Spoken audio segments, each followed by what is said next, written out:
கண்டக சனியை பசிஃபை பண்றதுக்கு ஏதாவது ஒரு பரிகாரம் இருக்கா அப்படின்னா வந்து பாருங்க, ஒரு பரிகாரம் இருக்கு. அது என்ன அப்படின்னா, நம்ம உளுத்தம்பருப்பு இருக்கு பார்த்தீங்களா, உளுத்தம்பருப்பு தோலோட வாங்கிக்கணும். தோலோட வாங்கிட்டு அந்த உளுத்தம்பருப்பு நல்ல ஒரு கிளாஸ் உளுத்தம்பருப்பு ஊற வச்சிடுங்களேன்.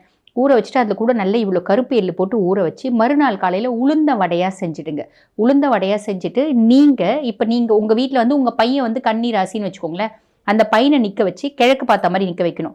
நல்லா அந்த குழந்தையினோட தலையை சுற்றிட்டு, ஒரு 8 வயசு குழந்தைன்னு வச்சுக்கோங்களேன், குழந்தையினோட தலையை சுற்றிட்டு எடுத்துகிட்டு போய் காக்காய்க்கு போட்டுடணும்.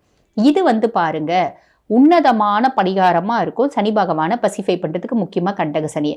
ஏன்னா ஒரு 7 வயசு குழந்தை 8 வயசு குழந்தை விளையாடாமல் இருக்க வைக்க முடியுமா? அது விளையாடும், ஓடும், உழுந்து எலும்புல பிரச்சனை வந்து உட்காந்துரும். ஒரு ஹாஸ்பிட்டலில் போய் அட்மிட் ஆகிற மாதிரி, அதுக்கு நம்ம ட்ரீட்மெண்ட் பண்ணுற மாதிரி, இந்த மாதிரி சார்ட் ஆஃப் காம்ப்ளிகேஷன்ஸ் ஏற்படும்.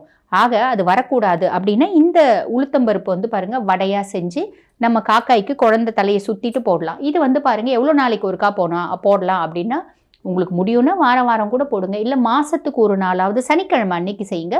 உன்னதமான பலன்கள் அப்படின்றது கிடைக்கும். கன்னி காசு பணம் பிரச்சனையே இல்லை, ஆரோக்கியத்தில் மட்டும் கவனம் அப்படின்றது தேவை. வாழ்த்துக்கள்.